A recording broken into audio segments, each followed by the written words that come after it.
Okay, hey, thank you very much for showing up today, guys. We appreciate it. We are being video recorded and we're going to put this on the website. So if you ever have to go back to look at notes or anything, that's fine. But some of the people are already gone for spring break. So we wanted to make sure that they could get this availability. Really, the push this year is more transparency and to work with you guys. So we all have one thing in common, and that's our customer, our members at Sandy Pines. So we want to come alongside you guys and listen to you guys about what's going on. So to keep this as slow as possible, or as time concerning as possible, anyone that hasn't grabbed something to eat, please get up and grab something to eat. You're welcome to eat while Jeff goes through some stuff and I'm talking. And then we also would love to have you guys, like we did last year, go around the table and everyone give a little respect to each other, but listen to who they are, because we would like to have that, you know, just talk about who you are and how long you've worked here, if possible. So call to order right now. Just so you know, as far as Sandy Pines goes, I'm the building inspector, Jim Buchanan, for those of you who don't know me. This is Jeff Sweitzer, our park president, the boss that I have to go answer to. Paul Schaff is back there, is head of security. So he's the guy that's in charge of the people that police the park and are looking to make sure that permits are in the windows before any work goes on. We also have Kirk and Jared from PCI. So near the end of this, we're going to have some question and answer and give you guys a chance to ask any questions about some of the stuff that we are mentioning here. If you have all your questions answered, you don't think you need it, you're welcome to get up and go. But those that need answers, we'd love to have these guys and anybody's input. Again, we want to have total transparency. So I guess without going any further, if you'd like to start off, who you are, how long you've worked in the park, and what you do here. I'm Deb Barton with Accurate Handyman Services, and we've been working out of here probably 15 years. Awesome. Thank you. Nate Gonzalo with Accurate. Brian Bronk, I've been working at Spark for 25 years and self-contract for 12 years now. Tyler Burns with the Accurate Solid, we do house washing and everything. We've been with Spark for 2 years. Josh Christensen, I'm here doing a contractor. Stephanie, I work in floor stores, so I provide samples for customers, and that does all the appointments. Tommy Michael with the Bird Landscaping. Here to manage the job. We've been here before, so. Brand new. Welcome. Aaron Maloney with Bird Landscape as well. Cover the rest of this. That's good. I run the therapeutic center, which was 316 in the research center. So my husband. I'm good. I'm ready for office. We've been contracting for 4 years now. Yeah. And are you guys like going to work like at 5 till 7 at night? So when all the contractors are done, they can come over and get their massages? Okay. Sorry. Okay. Go ahead. Joseph Home, Optional Home Services LLC. We provide touring and painting. Been here for years. Okay. Also member. Great. Thank you. Joe Shaper. Joe Shaper. This is my foreman, Kevin. Okay. I'm Joe Shaper with Shaper Tree Service. I've been in the park, I think, close to 14 years now. I provide tree removal, trimming, arborist services, plant health care, diagnosis. So. Great. Charlie Gotti, I'm known as the bigger. Was an ex-employee. I've been involved in the park since 2006. Here in heating and cooling, and then here for 5 years now. Awesome. Thank you. John Dykstra with Vacation Land Sales. Vacation Land's been working on here for about 50 years. Yep. I'm Bruce. I think I'm halfway high where we use lawn care. I think we've been 5 years, 3 to 5 years, something like that. We do landscape, cleanups, small decks. Awesome. Thank you. I'm Miranda Prince, and I'm with Industrial Upholstery, and I do upholstery for boats and all other kind of work, stuff and stuff. And I'm new. Awesome. Thank you. Matt Friends with Fire Construction. do anything, everything involved with. Great. Scott, who lived in Rugby for 15 years. Okay, And also with Matt, Mr. Carter. great. Brian Long, I've been a licensed builder since 2006. This is, I think, my third year in the park. Thank you. I'm Gavin, the main heating and cooling. Been here, I think, 7 or 8 years now. Okay, great. Row is standout home studio, flooring, carpet, countertops, tile, cabinets, interiors. Great. Rachel Herrick with Standout Home Studio. Perfect. Thank you. Thanks for coming. And start right over here and go right across. Chris Michelle with Rewash, been here approved for about, I don't know, 3 days. Four runners and some parent company, they've been here for a month, and so we prep the walkway, window cleaning, the decks, and it goes Awesome. Welcome. Thank you. Christmas lights.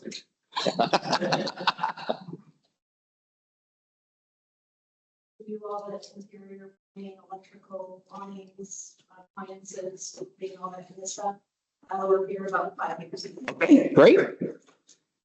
Armin with the tree gun, the healthcare, the tree trimming, tree removal, stuff. Perfect. We've been here since about. Okay, thank you. Probably less special improvement. We do some gorgeous desks. And window replacement. Yes, you have. Microwater with service roll. We do fire and water damage restoration. This is our first year on the market. Okay, great. Andrea, and I'm with Como Landscape. We obviously do landscaping, but we also do retaining walls, patios. We also could do mosquito and complete insect control spray. Oh, wow. Okay, great. Thank you. I'm Taylor Cooper with Keeper Property Services, do landscaping, hardscape, been in the park 2 years. Okay, thank you.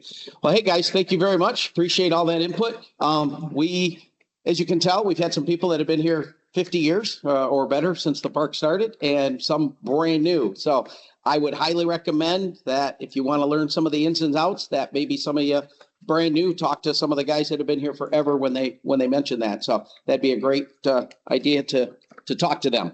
So in front of you, you're going to see the agenda that we're going to go through. You also all have a park map that we gave you. There's more and there's extras if you need some for your trucks or for yourself. I'll get into more why this is going to be used. And then everyone has the site development and regulations also on your desk so that you have this. I'll have to get some to the people in the back, but everyone, we really, really, really need you to look at this and to understand where we're coming from on stuff. So we appreciate you taking this back. And again, we want to make sure that we know that you were here and that this has been done. So I'm going to start passing out the yellow dog for everyone to sign on the back of it. I did pass out some of our contractor lists around. Please read what your company is written down for. If you're not written down for the right thing on this yellow dog, leave a line every space so that people can add what they want to put on their name if it's not properly gotten to. So the two things, one is our contractor list is on the contract so that you can get to it on our website and that all of our members can get to that. The problem is you can lead a horse to water, you can't make them drink, so they have to actually open the page. Right. So another way that we've had some great success from some of the people is they've talked to Ian in the back there. If you want to raise your hand, Ian. And Ian has our footprints. It's a very pointed to our membership of what you do, quarter page, half page. You can get a very good deal and Ian will help you build that site or make it look good. And he can help you do all of that. So we recommend if you want to get an increase or a bump in business here that you talk to Ian. He's over at the admin building. So that's our plug. Jeff, yep, go for it. Sure. Thank you, Jim. So how many came last year to this event? All right, the first or the second one? Because we had two of them. Okay, all right. So we changed the structure a little bit in the park inspector's office. back in the day, some of you probably worked with Ralph Smith or Don Weiss. Those individuals were seasonal people, which basically Sandy Pines, from a Department of Labor standpoint, if we have a seasonal person, we're pretty strict with when they can start and when they have to end, okay? After Ralph basically retired in, I want to say 2020, we opened up for interviews. We had Jeff Hopkins here. Jeff Hopkins was already a full-time employee. So we extended full-time year-round availability to contractors in the park. That lasted for probably 3 or 4 years. Then we made a change in the department and brought Jim on. Jim is a seasonal person, so I know there's been some maybe questions as to, hey, why aren't we allowed to come in during the off season? You know, it used to be that way forever. It hasn't been that way forever. It was for a short period of time.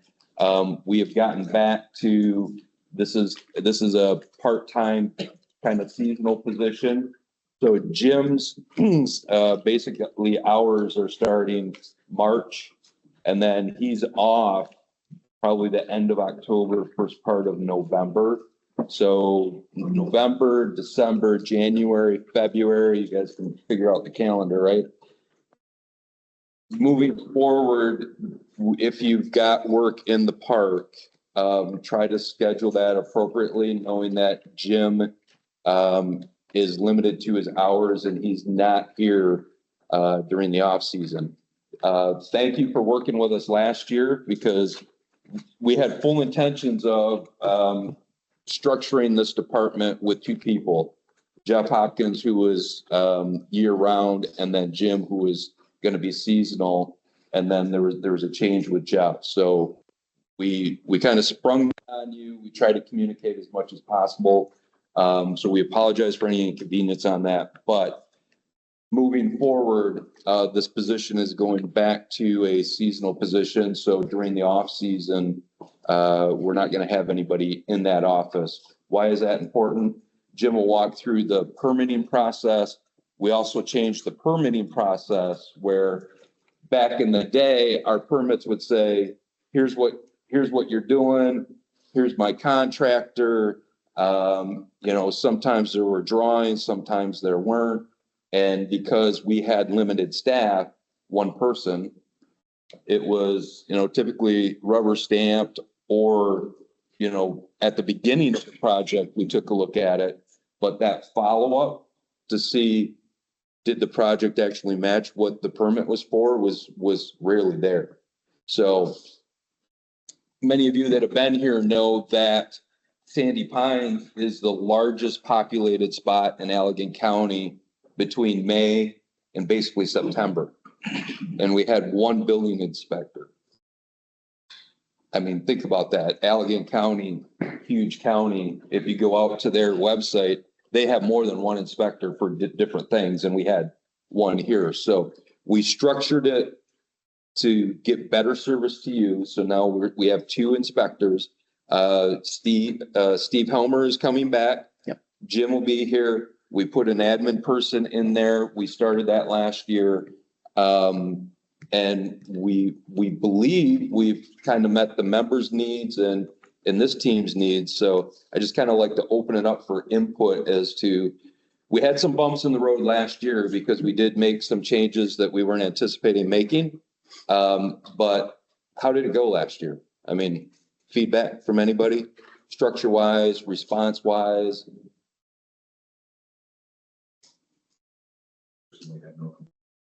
Thank you, Joe. Thanks. And again, this is your time as well. I mean, if you have input as to, hey, this really sucked, let us know.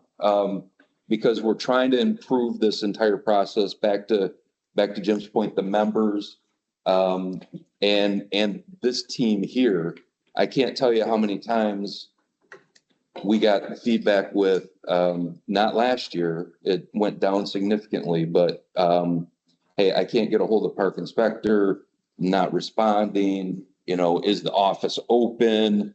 Where's my permit? And again, we had some challenges due to a one-man crew, and some other things going on, but we hope that, and we think we've corrected that problem for you. Yeah. I think of like two questions, I guess. With working in the off season, in my industry, some of the work is a lot better to do in the off season, especially when there are little kids running around. Are there, like, if the permit, I'm not asking you to come in and make a permit in your off season, but the permit was already approved prior to that, if I'm still coming to do the work in the off season. At this point, the, what we're allowing in the off season is December, January, and February technically. So everyone was asked to finish their projects by November 30th. When we get further into this meeting, we had a lot of stuff that was not done right. And we found out that those were the 3 months that was the majority of it. It's very difficult for us to keep track of stuff. Security is very limited. It's a very large park. They can't be everywhere, so they can't have eyes on it. So that's why we did it that way. We are only handling emergencies. Trees falling or ready to fall, security will call if they see something ready to fall on a trailer. Tree did fall on the trailer. You got to come out, you got to fix that roof, because by spring that trailer is going to be, you know, coons moved in and everything else. And so nothing will be left of it. So those are the only thing at this point. Members can work on their lot. And that's what because they can use their lot year round, but technically the parks are closed, no overnight sleeping for the state of Michigan. So right now, December, January, and February, no work. I do understand there's some things going on, especially with the oak trees, and we don't want to cut them in the spring and things like that because of some of the spread of the diseases. Those are things that we have to talk about, but definitely no type of construction work whatsoever. Yep. So we'll talk more about your issue about the trees. We've seen that. We agree with it. We just have to make sure we have the right protocol to move forward. Right now, it's only emergency stuff where it's got to come down because it's a danger. And then would that go through like security then? That'll go through either security or admin. Nicole has been brought up to speed on my process and has a personal phone number to get a hold of me at any time. So I live in the condos now, so if I'm not in the Bahamas, I'm here. So by the grace of God, I've worked my 44 years and I'm trying to enjoy a little life. So, but yes, so we will be able to, take care of those emergency situations through Nicole right now. And Paul at security is going to be well-versed, especially if he's the one who makes the call about an issue. And Paul has my personal number as well. Currently, trimming is not a permitted activity, so with that. Correct. Trimming, I mean, technically, would I be able to do that work in the winter because dormancy is important? Yep. Trimming. My direct answer to that is contractors are not allowed at this point, December, January, and February. So unless that changes because of a need for our members in the park and the park sees fit, that right now is nothing from December, January, and February. A member can do their own items and stuff that are not permittable, but nothing else. Thanks, Joe. I realize that that's taking a huge chunk off of the off-season time to get a lot of their work when they're not here, because members are wanting to enjoy while their department's open. Yep. Those 3 months are taking a huge chunk out of the time for us to get their projects done, so that when they're gone. Yep, we understand that. But again, I'm gonna go back to prior to the last 3 or 4 years, that wasn't done before. Ralph was here, but that wasn't done before. And what we've seen is during those last 3 or 4 years, we'll get into our focus during the off season. A lot of our focus during the off season is because of things that happened during the off season, during that time frame where, you know, I'll just be brutally honest. I'll give you an example. You know, we had a permit for a deck, and they said, well, you know, it's an extension of an existing deck.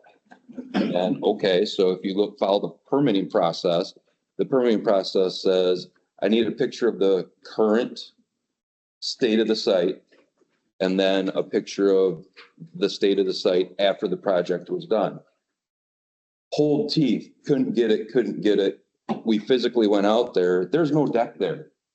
There's absolutely no deck there. This individual wanted to put like a 1,200 square foot deck out there, and they had like a 400 square foot or 200 square foot permit on it. Those are the kind of things that got us in trouble, raised the red flag to some of the agencies that we'll get into right now. So we understand that it's an inconvenience, but it was an inconvenience before and we got through it. And we allowed some things to happen that probably shouldn't have happened over the last 3 or 4 years. So we got to take a step back and we got to pivot. And again, the caveat that we have is if there's an emergency, we're absolutely gonna, bend over backwards for members and for the contractors. I mean, we got a leaky roof. There's no way in heck we're gonna say, you know what? I get it. It's, December, but you can't come in until March. So cross your fingers. Hopefully there's no snow getting in there. We're gonna make some accommodations, but that's gonna be the exception. That's not gonna be the norm. Yeah, I just want to make sure I understand the difference between permitting and not permitting work allowed. So if somebody calls up and says they want their trailer cleaned on the inside, you're saying you can't go clean in December? Their home? Currently, yes, that's the case during December, January, February. I'm just not seeing where that ties into this permitting thing and people doing. Because if I let you in, then Brian wants in. And then if Brian wants in, then the tree people want in. You're talking permit versus. I understand that, but again, what we've seen in the past is somebody calls and says, hey, I need my trailer cleaned. And oh, by the way, do you do decks as well? Do you do other things to it? So it grows from just cleaning. And then we don't have the people to drive around the park to follow up on those things. That's really what's driving it, is a staffing issue to just make certain that, trust but verify. That's why we're shutting down, and it's been shut down before like that. So, yes. Then you're gonna control that with card access? I'm sorry? Are you gonna control that with card access? Yes. Yeah. So then how are you going to house snow removal? Yeah, we could do snow removal. Yep. So good question. You want Yeah, snow removal, number one, snow removal does not require a permit. And again, the snow removal, especially like on the roofs, that is more of an emergency type thing where we have to get the snow off, especially the way a couple of these patios have been done. So the winter work of the snow removal has been allowed to go forward. As you know, a lot of the gates are shut down, so they have to go through the gate. And Paul, I don't know if you've been by the security office and seen the big new flat screens and the number of cameras that are over there and the added number of cameras that are continually being added to our park, but they're high definition cameras. We were able to get a lot of information last year. We're able to get even more information now. So that's right now how we're policing that.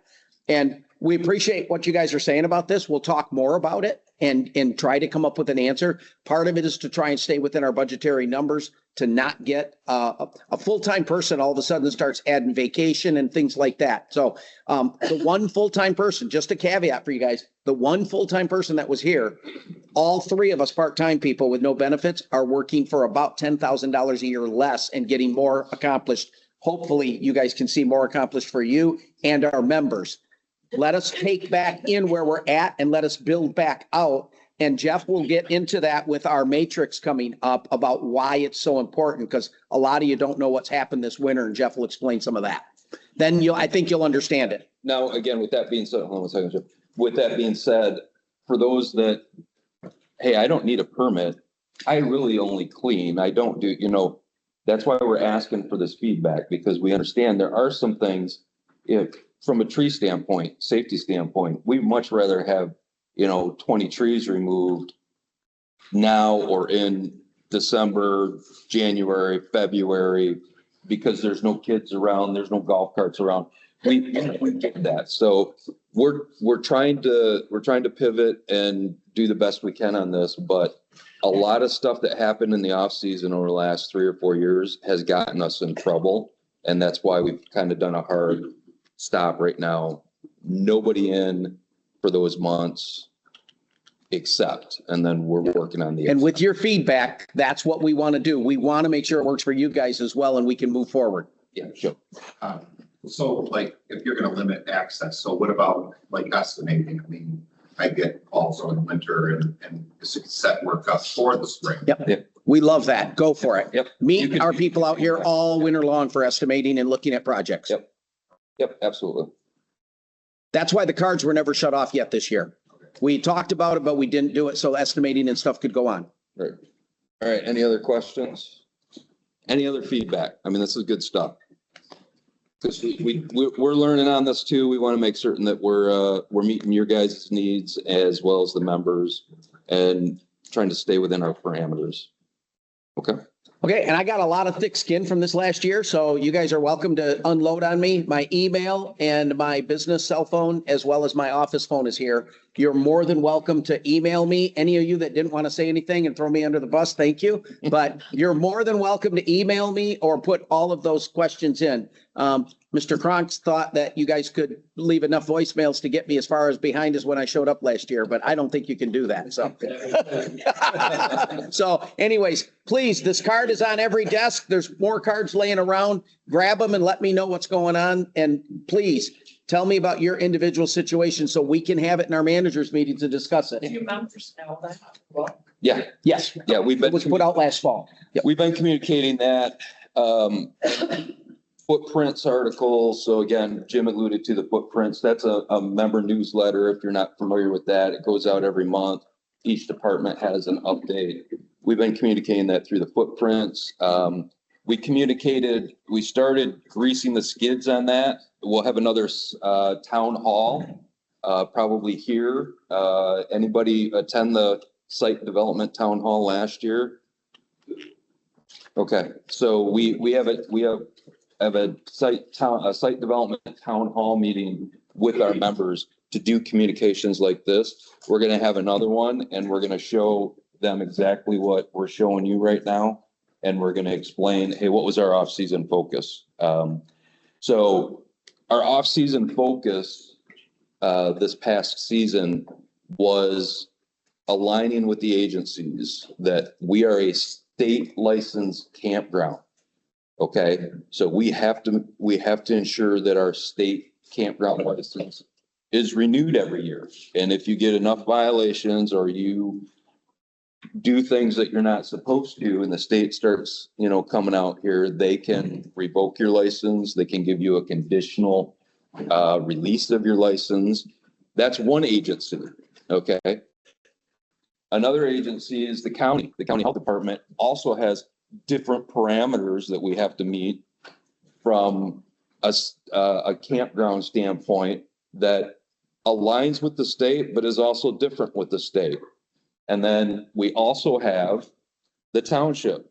The township has building codes and mechanical codes that may be aligned with the county and the state, may not. So we're trying to align all those agencies. And we're our own organization, our own agency. We have our own zoning person, people now, Steve and Jim. And so we have our own rules. So the book that you receive, our rule book is, a lot thicker than that. But the book that you have there in front of you, starting with the permitting section, you can see that, hey, there's one permit that's required, and that's really our zoning. 2 permits, there's items in there, that's our zoning, and then the township zoning, right? And then overall, the county and the state are legislative laws that we have to follow. And if we're not following them and they start coming in here and we start getting red flags, they start visiting us more often. So our off-season focus was trying to align with those agencies. Let's see if this pops up here now that it's been. Of course, there we go.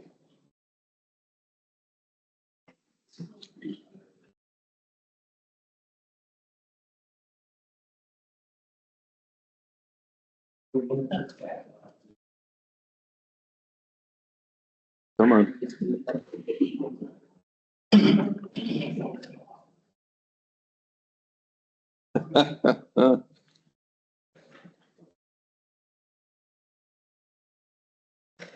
There we go.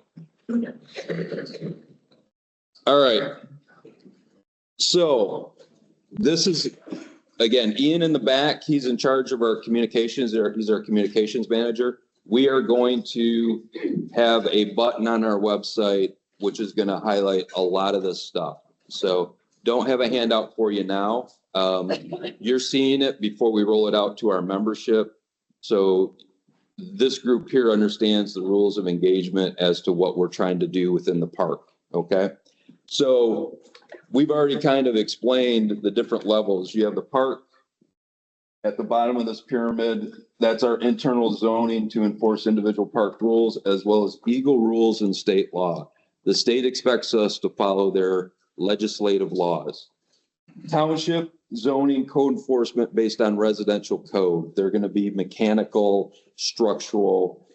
County Health Department focuses in on wells, septic, food, water. They have some limited non-permanent structure responsibilities that they have to, they come into the park and they look at us for. And then the tip of the spear is really the state. So again, they own our licensing, and it's based on legislative law for campgrounds. And if you're going to hear, and you can write it down if you want, you're going to hear Public Act PA 368. That is the state campground, and it's a little bit of a read, but that's what they're in here looking at. So what changed? Because I know 50 years and I've heard 20 years and 15 years and things of that nature. Back in the day, we were kind of policed, I guess is the word for it, by the DNR. All right. And good relationship with the DNR. We have a good relationship with all of our agencies that we interact with, but the DNR kind of split off from campgrounds.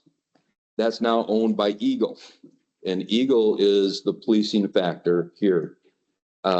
Eagle is taking a more stringent approach to campgrounds. They're being more strict on some of the things that they're looking at and what we can do and can't do. So what may have been enforced by Sandy Pines, the DNR, and may not have been enforced is changing, basically. If you talk to Eagle will basically state, hey, listen, Public Act 368, that's from 1978. These rules haven't changed. These laws haven't changed. They've been amended from time to time, but they haven't changed. So what we did during the off season is, again, this is kind of the structure. It starts with the park at the bottom, goes to the township, the county, and then the state. We have a corrective action process in place for anything that it does not meet the state law, the county, or the township. And that is, we are going to go through compliance through attrition when identified through our sales process. So I'm going to give you an example. Okay. The biggest thing that we saw in our park last year and what Eagle saw was park model trailers, PMRVs, park model recreational vehicles. You have your trailer, and then you have a porch, and you have a porch. Typically, when the trailer is made by any manufacturer, it is RVIA certified, stamped at the end of that production line.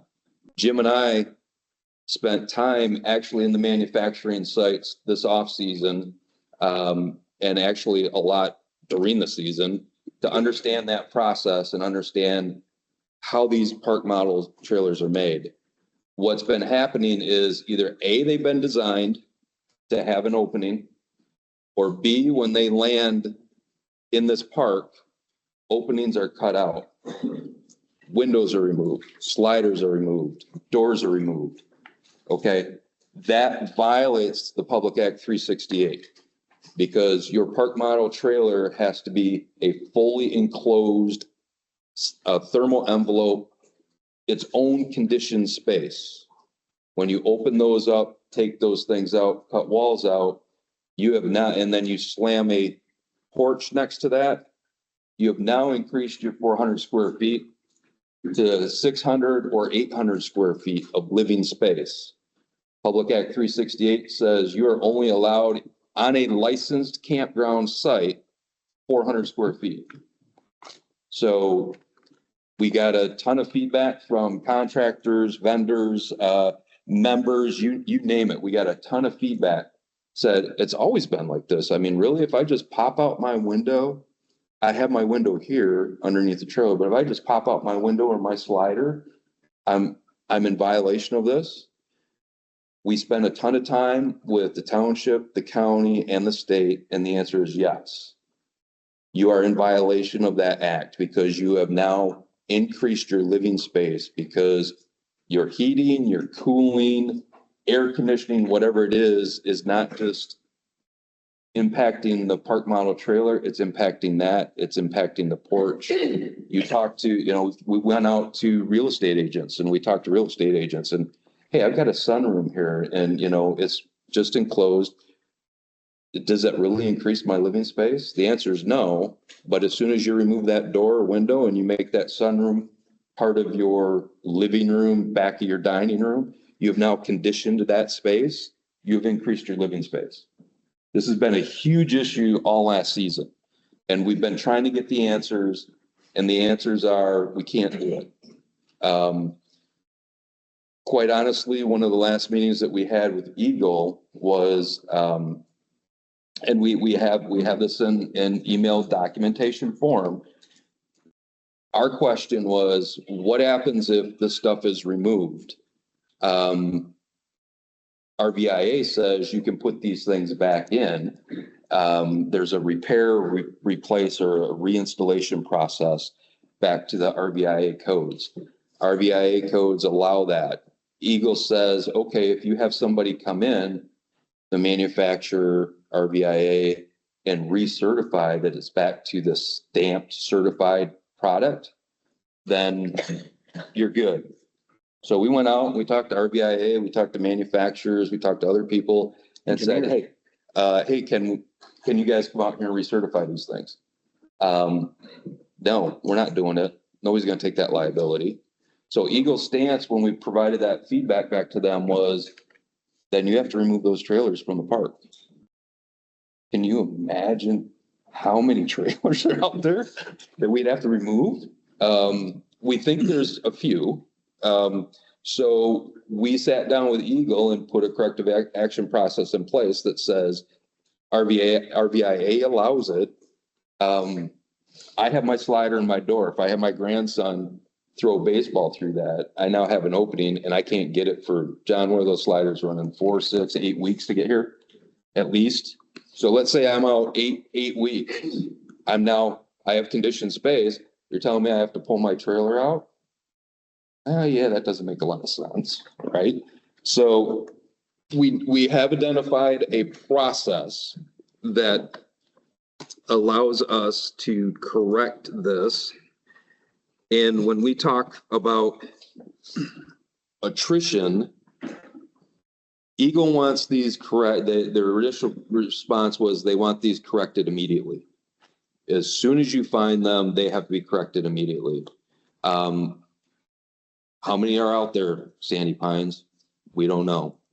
Well, why don't you know? Don't you go knocking on their, no, we don't go knocking on people's doors. We're not going to get into that. So through the sales process, you have to get an inspection from the inspector's office. Kent in sales, Janelle, who does for sale by owner. We gather all that information. If it's identified that you have a door, window, slider, a wall cutout, it has to be corrected and it has to be put back before that transfer of sale takes place. We are also working with the process of, again, it may take 8 weeks to get those parts. There's an affidavit there that says, hey, we acknowledge that this is missing. We acknowledge that we don't have it, but we have a corrective action.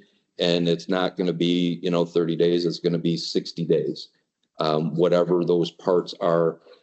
And then Eagle is asking us, and they expect us that we log these things.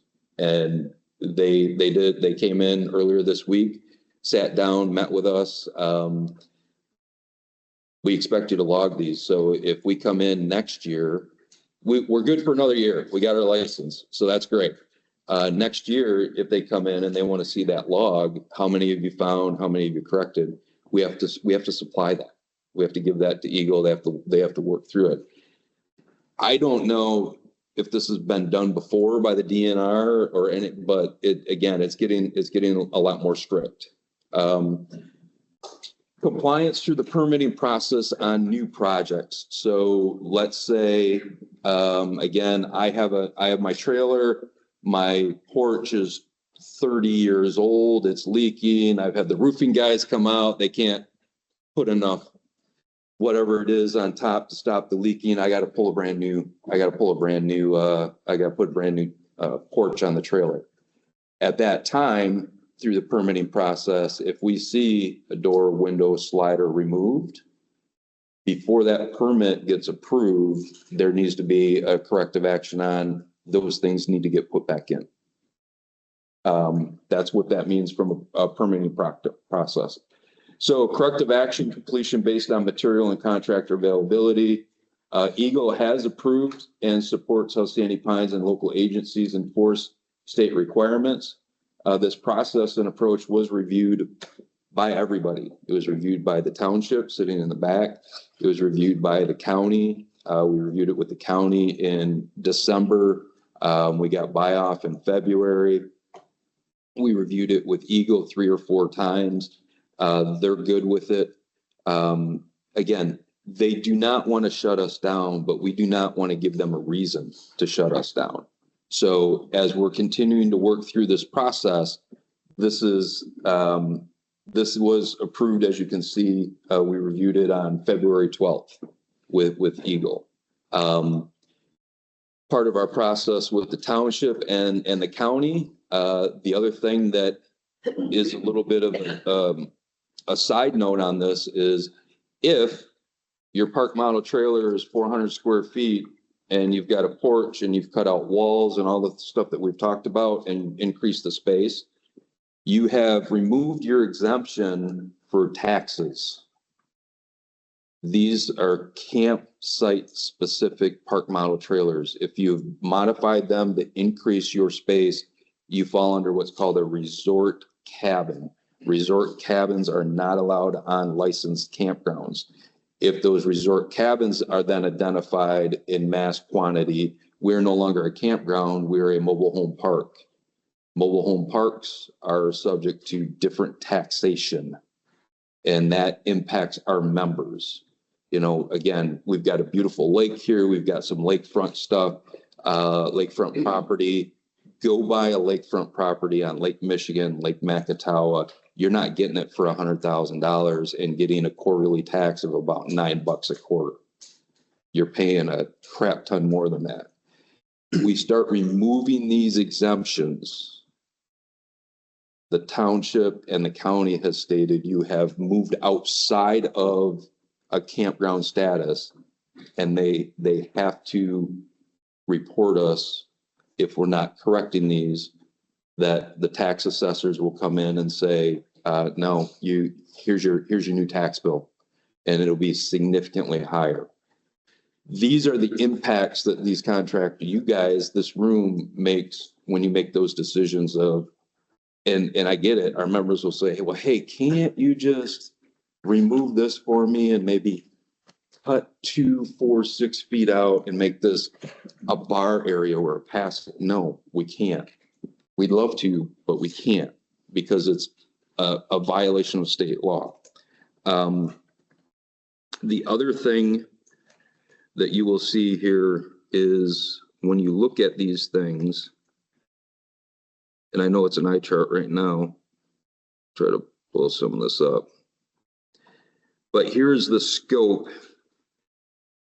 At the top, you have the legend of the responsibility, the area of enforcement entity. So Sandy Pines Township, which is PCI, Allegan County Health Department, state, and then we've referenced documents and we've allowed within state campground, yes or no. So self-enforcement of park township, county, state rules and laws, internal zoning department. We could be more stringent than the state, the township, the county. We can't be less stringent. That's Sandy Pines. That's where that X is. Second one is local building, mechanical, structural code based on Michigan residential codes. The township, Kirk and his team will not inspect a PMRV. And the reason why is one, they're not licensed to do so. And two, the expectation is when a park model trailer hits this park, it's stamped RVI certified, meaning it's fully enclosed. All doors, windows, sliders in, no walls are cut out. That's the expectation. So they don't have to inspect it. It's already certified. Now, some of the challenges that we've run into with some of the not necessarily contractors, but the manufacturers, some of these models, park models have been designed that way with a wall cut out, or here's where my slider's going, but don't put the slider in because I want a walkway through here. They've been designed that way. But what we've seen and what we've talked to the manufacturers, and they were very blunt with us with when it leaves their facility, because our process, we asked the question, how do you get that certification stamp on there? Because you've designed a hole in here, and you know that there's going to be a porch built in that, and it's going to be a complete wide open walkthrough. Their response is, when it leaves my facility, it is compliant and certified because of either A, they've sided over it, or B, they put the black paneling on it with the zip tape. All of that is waterproofed.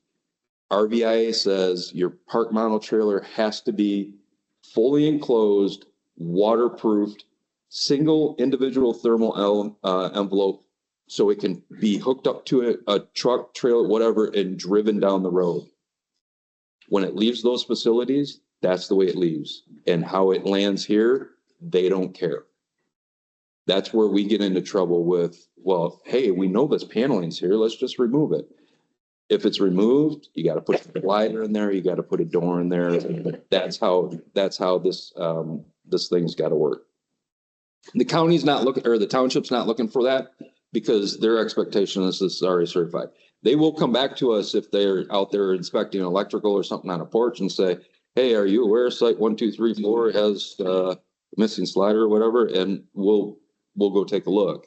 Or at least we'll log that and make certain that we have that in our records. But it's not their responsibility. The county, basically they're focusing in on water treatment, septic, food, some non-permanent structures like gazebo, sheds, decks. And then the overall campground is the state, which is this bottom one. Anybody deal with Eagle? Yeah, I mean, PCI, you know how many engineers, which are people that go out into the field and inspect this stuff, you know how many Eagle has for the state of Michigan? They have 5. Our specific engineer has 2/3 of the UP and all of the lakeshore. That individual can't get into these parks. So, hey, nobody's going to be looking. They rely on us, the township, and the county to make certain that those state laws are enforced. And if they're not, we get our hands slapped. We already got a violation from the county in the fall for a structure that did not meet Eagle law requirements. So they rely on us. They rely on self-policing by the contractors to make certain that we're doing the right things. I won't go into the detail on this, but then here's your enforcement actions in blue. So accessory structures less than 200 square feet, sheds are 105.2. Go to Public Act 365. You go to Rule 105.2. The X's show who's responsible. So the park is responsible for enforcing that, and it's a state law. So the park and the state are responsible. Where did that come from? There's a DNR letter from 2010 from a gentleman named Ben McGeechee, and it's a chart, and it will clearly highlight what you can and cannot do. That's where the majority of this is coming from, and it'll also reference the Sandy Pines rules off to the side, which one applies to that.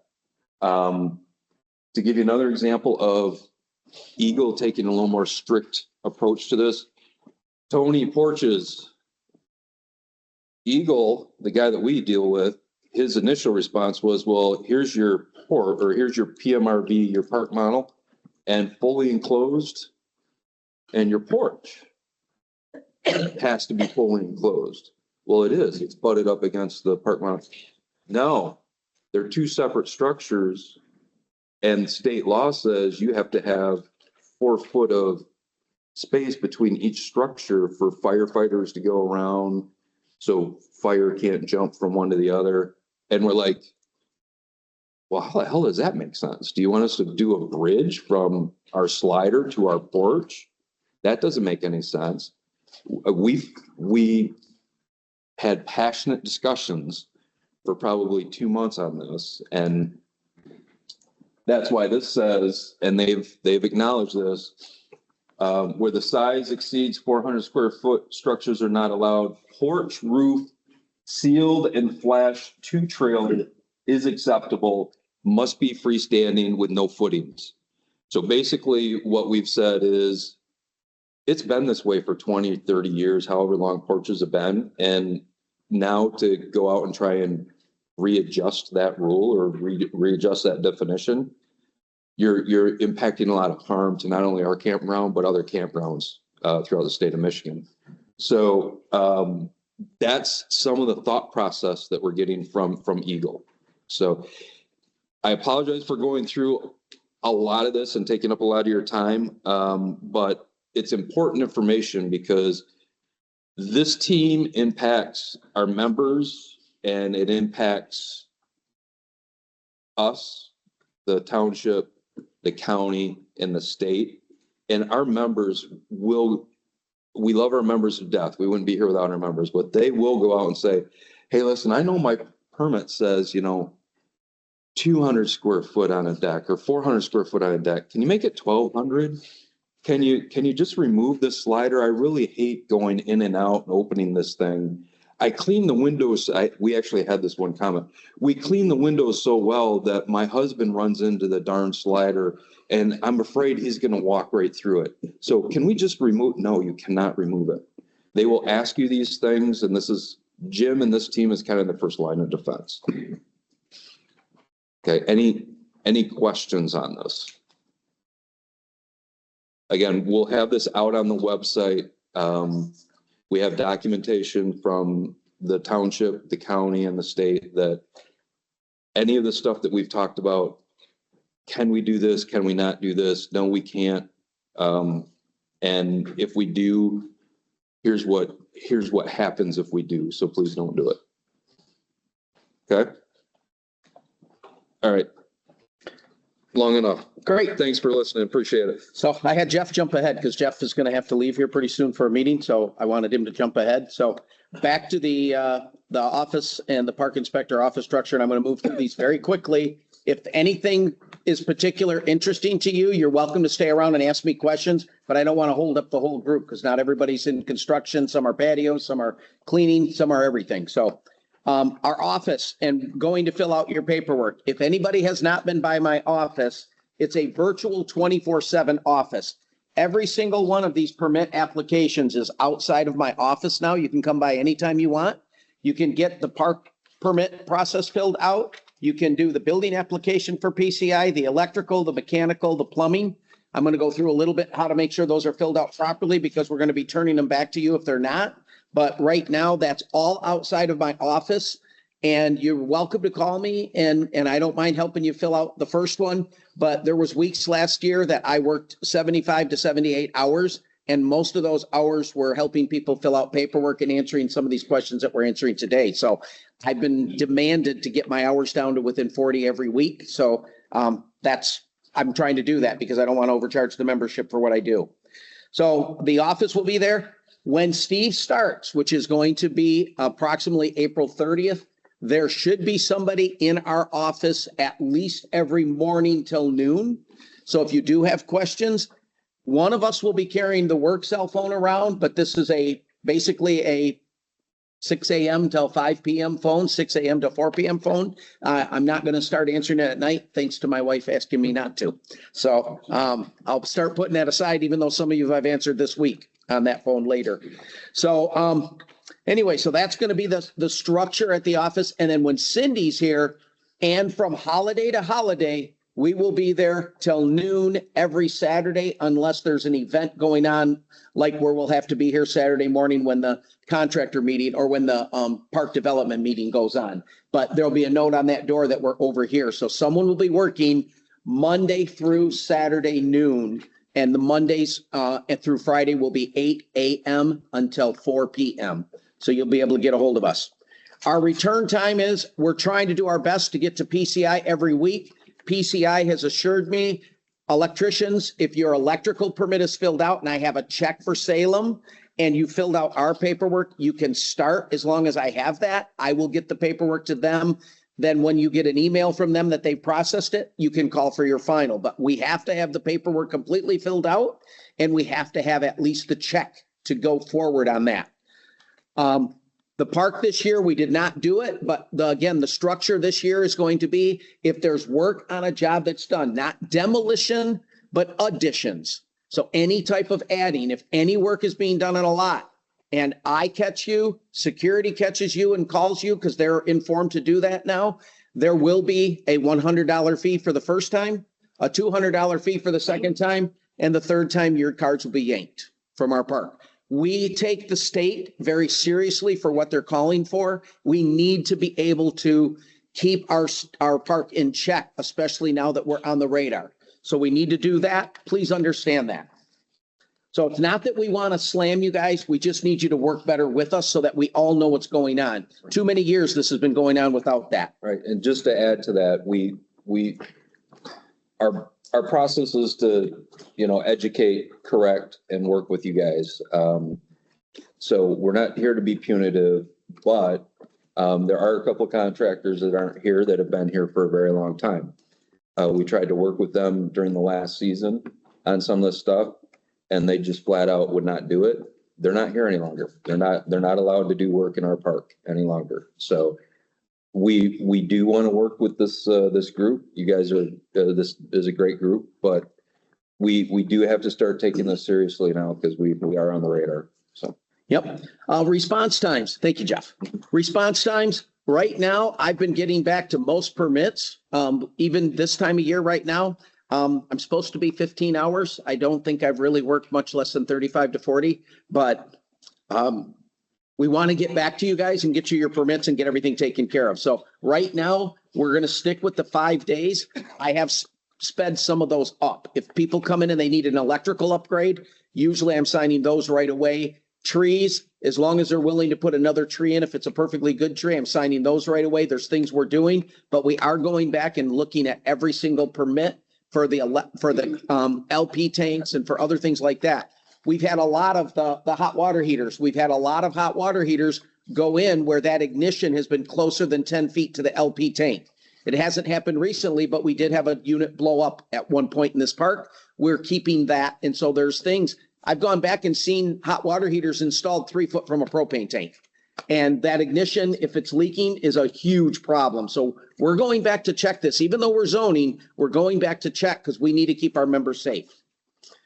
Okay, so all of that being said, I'm going to go through this very quickly. If you want to stay after and ask about it, you're welcome to.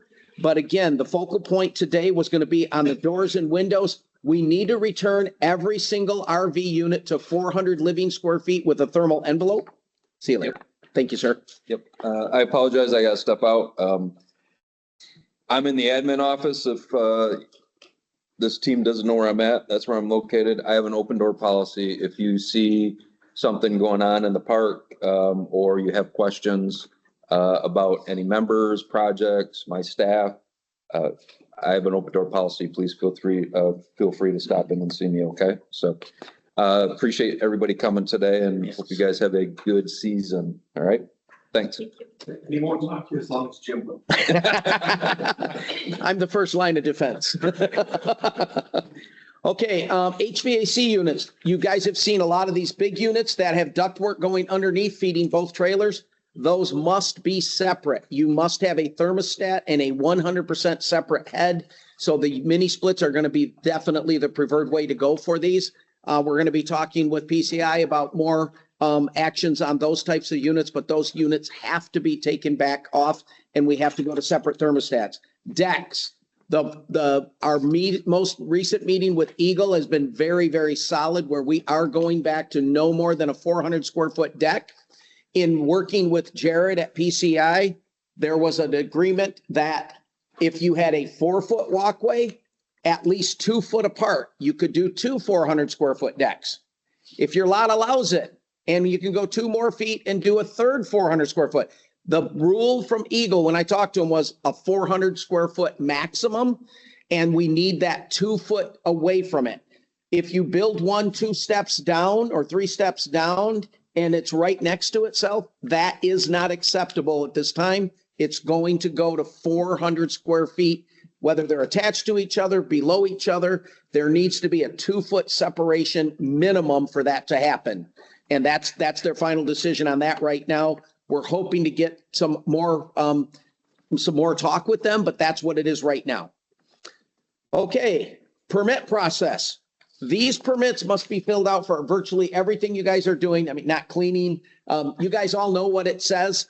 The couple of things that we're going to add to this one on the double permits is mini splits and hot water heaters. Most of these hot water heaters are outside of the RV. Therefore, they fall under PCI for the plumbing or mechanical. So we need to go through them with that.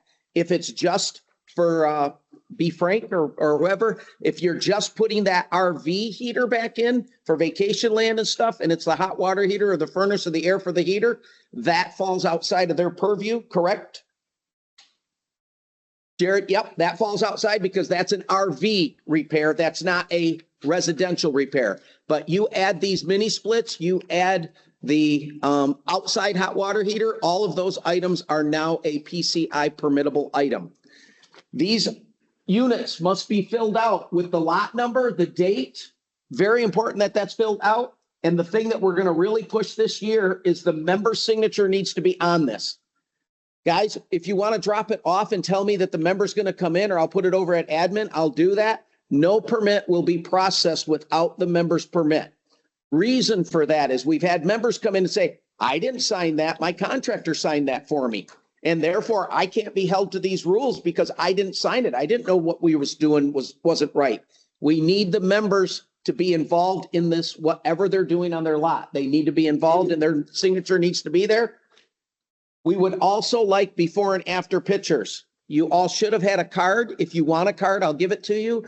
But Jim B, J-I-M-B as in boy, at sandypines.com. All of our smartphones now. If not, I'll have one of my grandchildren show you how, like they showed me. You can just hit send and you guys can send me pictures of before and after. That is acceptable. Just put possibly who's doing the work and their lot number on it, especially when we're digging the electrical trenches or digging seepage pits. I need those pictures. We don't want to slow you guys down from doing your work. We just need verification that everything's being done properly. On the electrical, I need a tape measure showing how deep that is. On the seepage pits, I need to see the gravel and I need to make sure that it's going right. We need to prove to the entities that we're following the rules. So this is the very first one that's very important that that's filled out right. The next one is going to be the Salem or Monterey. They need to have Salem or Monterey. So your jurisdiction in our park is going to be Salem or Monterey. That must be on every permit. Right here is a little sticker. If you need one, I will give anybody that works with dual permits this. This is how you have to fill it out. This tells you the lots and the phases and where they're at, Monterey or Salem. That has to be on that permit for you. When you put out the address or location of the property, they want, and that's why everyone has a map, they want the lot number and the street name, not 4555 for phase 4, lot 55. There isn't a 555. So 4444 for 444 and phase 4. No, it needs to be 444 or like mine on this one, 8 Island View Drive, phase 4, Sandy Pines. They need that for PCI. It makes their men a lot easier to come to it. Google Maps has all that in the Google Maps. It gives them the information they need. Then you can fill out down below the identification owner or leasee. You can fill that out with that. But the top part has to be filled out properly. All checks, all permits get approved to me. I sign them off as the zoning person. I then hand deliver them to PCI with the check. Building permits are kind of hard. They will more than likely call you on the building permit because I don't know those values every day. They figure that out. But on the water heater and the electric, I'll show you those. Those have to be filled out that way. Also, I would like, and they would like on the back here, permanent parcel number. That's the same thing. It's 8 Island View Drive. There is no property parcel number on those, right? Or do you need the Sandy Pines parcel number on those? Okay, perfect. So they know that. Your setbacks for all building is 8 foot on the front, 4 on both sides, and 4 on the back. If you don't fill it out, I will fill it out. And then right below that, I sign it as the zoning person and I turn it into them. So those will be turned in. We need the information of whoever wants to get this, like an email, so that they can send out their notices to those people. That needs to be filled out. Same thing on the electrical application. It says 10 in the front. What's that? Your information in this back here says 10 in the front. 10 feet in the front, 4 miles. Okay, for building it is 8. It's 8 from your lot line, it's 10 from the street. Most of our streets are 10 to 4 foot back. So that's the difference on that. So that's why I put down what I put down. Thank you for catching that. Electrical, again, Salem or Monterey, it's got to be written in the jurisdiction. The check needs to be made out to them. They never do a rough-in inspection out here, guys. So we're not going to pay them money that they haven't earned. So you are a $40 permit fee, a $40 final inspection. And for instance, you're running a park model down at the bottom, recreational vehicle park site, one for $4. That's an $84 permit. The check needs to be made out to the Salem or Monterey, and I will give this to them and I will sign off on the bottom so that they have permission to move forward and approve that permit. So the same thing on the mechanical and the plumbing. You do not need to do just your final inspection and your permit fees and what you're doing, whether it's an HVAC, a mini split, or whatever it is. Those things with checks. Again, my office outside is set up to be permanent and 24/7. There is a lockbox that the items with checks, paperclip or staple your check to that permit and slide it in that box. I check it every morning and then I bring them once a week to the PCI so that they have them. But everything can be done 24/7. You don't need to wait. No more excuses of I couldn't meet the inspector. He wasn't there. None of that. I check this every morning when I get in there. So that'll take care of that. So, okay. The permit process fees, the fees, all members, nobody writes a check to you. One of our tracking systems is now all permit fees. When a member signs that, we bill it to their account. They will pay it at the end of the next month when the bill comes due. And right now it's $50 for trees. Somehow that slipped through, and $50 for electric. Everything else went to $60. A lot of people are saying, wow, that went way up. We talked to PCI. PCI wouldn't even take this job without a minimum of $100 zoning per job. So if you look at all your other zoning permits anywhere else, they're much, much higher. I think we're doing a better service for you, a quicker service, and we're doing it for a lower price. So right now the members pay that $50 or $60, and that is basically the zoning fee that goes to Sandy Pines. Anybody replacing doors in the units, there is not a building permit, as we stated. PCI is not interested in inspecting RVs. They're not licensed for it. It's under ANSI code 119.5. It's a different thing. We need it as a zoning permit that you're doing that work because we're putting it in our logbook to show the state that we're becoming compliant. Anytime they walk in our door, we need to be able to show them our book of compliance and what we're doing and how we're doing it. So that's got to be done. And we need that done, and they will be billed. Just so you know what to tell your people, $50 to $60, $50 for trees and electrical. Everything else is $60. Normal permit versus emergency permit. You come into me, I got this 75-year-old couple over here. There is no heat, no cooling. We will help you guys out on heating and cooling. The trees leaning will help you out on trees. Any of those we will get over to between Steve and I. We've done things where we've gone out after dinner at night to approve some of this stuff. We will do it immediately to take care of our members. Again, we want to work with you to take care of the membership. Contractor fees for this year. There's a few small changes on that. And we want to thank Steve and Paul from the security, but you have a $225 contractor fee. There's $20 for cards. There's no card included in that. That was basically, I guess you want to call it an increase, the increase. What we did find out, though, that these cards have been handed out, and we found out that some employees have been coming and enjoying a party weekend at our lot at the Sandy Pines on the weekends. These are your contractor cards. You are held accountable for what your employees do. So talk to them about that. If a card, which will have a picture on it, is held by a different employee and security pulls them over or asks anything, that card will be confiscated. So that employee, you can, if you need 6 cards because you got 6 trucks coming in, no problem. The $20, I had a guy today mention something about the cost of that. And I said, let me explain something. If you don't have to drive in the main gate and you can go back right into phase 5, right by the chapel and work right there, you're going to save so much money on time and fuel. You want to have access to our park. We're giving you access to our park. By the way, there's cameras on every single one of these gates. And those gates can see if the person that pulls up on the card when he scans it is the person in the truck. So you don't want to be skating these cards out to anybody and everybody.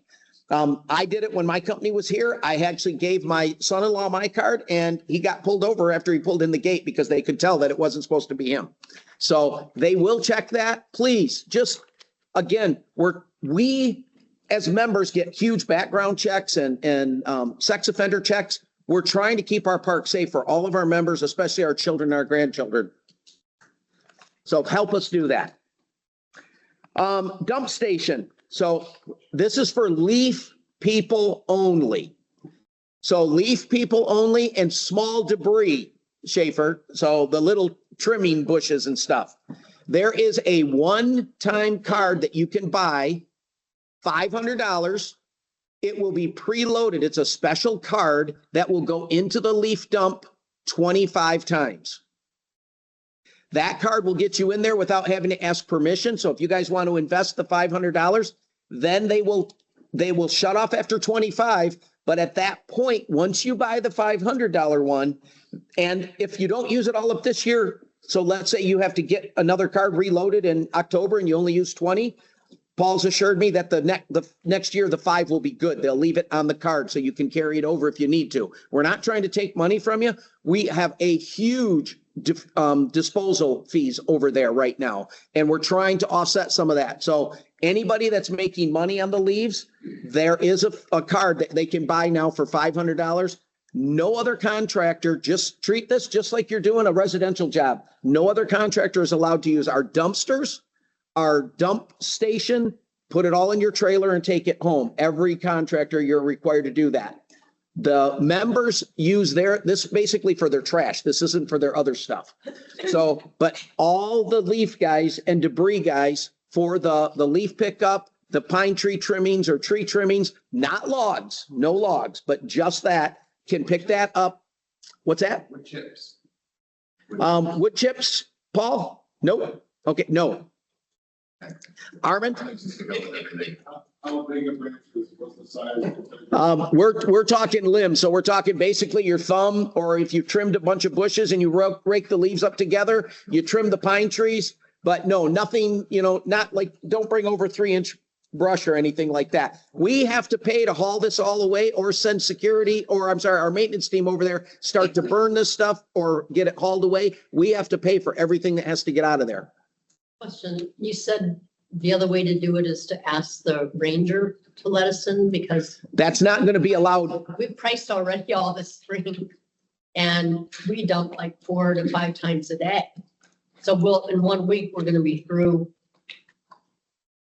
Right. That's because we pay for all this. That's what the Rangers have said, because it was denied, or it was going to be a once a time, but that's gotten denied. So they're going to do it this way. So that would have to be talked to Paul or Steve, but no, there's not going to be any one-time dumping. The notice on that would have been really nice. Yeah, I found out this morning, but I didn't even know that they allowed it at all. Dollars additional Yep. per lot. 60?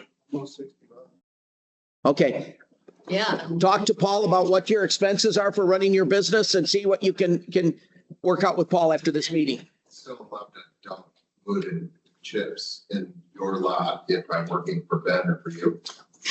Any contractor that's doing work for Sandy Pines, that we've already absorbed into our maintenance costs. So yes. Yep. How are you gonna police that with contractors who are also members? Contract, well, again, we have cameras. So at your own risk, if you want to lose your contractor license, if you're a member and you're doing work on another person's lot and you get caught dumping it, you could lose your contractor license from our park. Yes, my regular debit card doesn't work. Your contractor or member card? Okay, if your member card doesn't work, Paul from security would know more about that than I do about the cards. Okay, I haven't checked it. Yep, yep. So once it's all checked in, I thought all of them stayed on until April 15th, but I could be wrong. Talk to Paul. It didn't work last year.